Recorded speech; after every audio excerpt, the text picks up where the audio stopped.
Տիկին Ավանեսյան երկու հարց, մեկը նորից առողջապահական, բայց դες եք Արցախի փորի տեղահանված քաղաքացին ահազանգում է, որի երկու անչափված երեխաները ովքեր ունեն երաժշտական կոնկրետ խնդիր, չեն կարողանում ձեռք բերել սայլակներ եւ հիմա դիմում է եւ առողջապահության նախարարությունը եւ հայվանները հնարավոր է նաեւ որոշակի անոնիմ նախարարությունը չմտի որպեսզի կարողանան այդ սայլակները ձեռք բերել, որովհետեւ տեղաշարժերը կոնկրետ խնդրում են այդ երկու երեխաները կամ կոնտակտները, որոնք բարձրացված են կնոջ կողմից սոցիալական ցանցերում, ասում են, որ կոնկրետ հաշտարվային անդամանը, որ Արցախից են, պետք է տեղահանությունը չի տալիս եւ ուղղորդում է տարբեր գերատեսչություններ։ Չկա նման բան, չի կարող նման բան լինել։ Իհարկե սայլակների տրամադրումը իրականացնում է սոցիալնախարարությունը, բայց ես կխնդրեմ կոնտակտները փոխանցեք, ես անձամբ կզբաղվեմ անպայման։ Եվ երկրորդ հարցը արդեն ներկայացական Նիկոլ Փաշինյանի Գյումրիում ելեչնցվածի պատարագի մասնակիցն է։ Նախ ինչպես է գնահատում այն հանգամանքը, որ պատարագից մեկ օր առաջ եկեղեցու դռները փակվում են ԱՑ-ի միջոցով կամ արագանքվում են, այդտեղ դուրս են տալիս մարդիկ սովորական մոտեն եւ պարզապես այդ պատարագը ծառայեցվում է քաղաքական վերնախավին։ Պատարագը չի կարող ծառայեցվել վերնախավին, պատարագը մատուցվում է եւ ուղղված է Աստծուն, Հիսուս Քրիստոսին եւ ոչ մի քաղաքական ենթատեքստ չի կարող ունենալ։ Անվտանգության միջոցառումների առումով չեմ կարող պատասխանել, այո, գուցե երկրի քաղաքական վերնախավի ներկայությունը ուրեմն ենթադրում է անվտանգային որոշակի գործողություններ միջ այդ այցելությունները։ Չեմ կարծում այստեղ որևէ խնդիր կա։ Ինձ հայտնի չի նման տվյալ, դրա համար չեմ կարող մեկնաբանել։ Շատ չեմ հասցնում, որովհետև շատ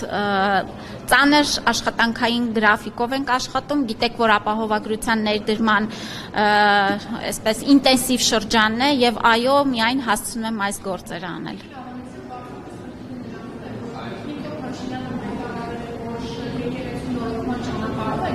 Բայց այդ պատարագներին, որտեղ Նիկոլ Փաշինյանը մասնակցում է,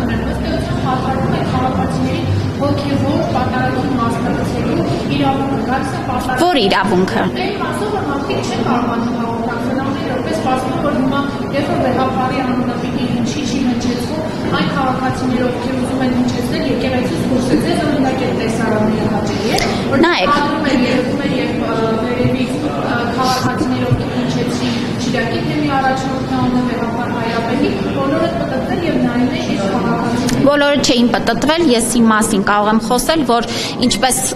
ընթացքը գնում էր պատարագի, այդպես էլ գնում էր։ Այո, որոշ քաղաքացիներ փորձում են նաև այսպես քաղաքական ուրեմն ենթատեքստ ունեցող հայտարարություններ բարձրաձայնել եկեղեցու ներսում, ինչը նաև պատարագը շեղելու եւ դրանից հայացքները տանելուն է ուղղված։ Կարծում եմ, որ այս սադրիչ գործողությունները իհարկե հաճելի չեն, բայց նաև ըստ էության իշխանությունը շատ տոլերանտ է վերաբերվում այս ամեն ինչին եւ մեր քաղաքացիների ոչ մի իրավունք չի խափանվում։ Այլ հակառակը, ես նշեմ, որ քաղաքացիների վերաբերմունքը եւ այն, որ նրանք մի կնոջ պատմություն էր, ես այնտեղ ներկա եմ, երբ որ այդ կինը կիսվում էր, որ ասում է 75 տարվա մեջ առաջին անգամ եմ գալիս եկեղեցի։ Շատ այլ մարդիկ ասում են, որ առաջին անգամ է, որ գալիս են մասնակցում են պատարագին, որովհետև հասկանում են, որ այս հոգևոր նորոգման ճանապարհին հավատում են եւ աջակից են։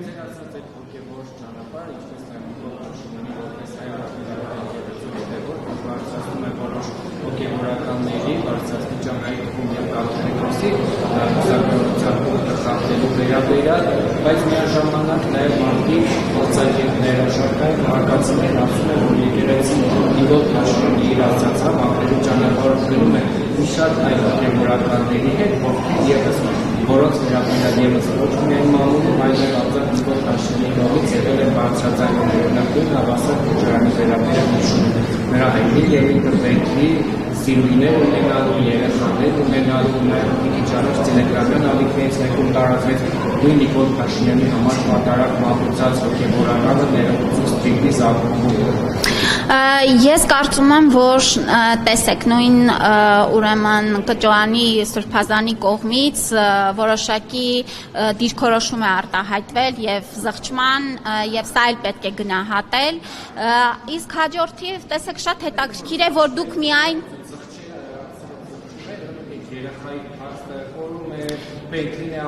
Ես ասում եմ այն ինչ ես նշում եմ այն ինչ որ ինձ հայտնի է եւ ես նման դիրքորոշում տեսել եմ մամուլում իսկ հաջորդիվ ձեր կողմից նշված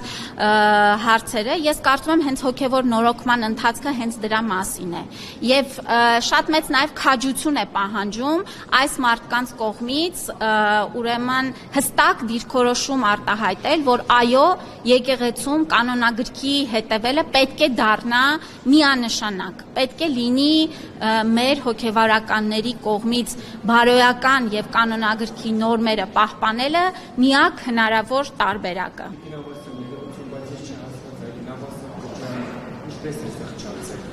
Եթե ծանոթանաք իր կողմից ներկայացված եւ ոչ միայն իր, այլ այլոց կողմից ներկայացված նյութերին կտեսնեք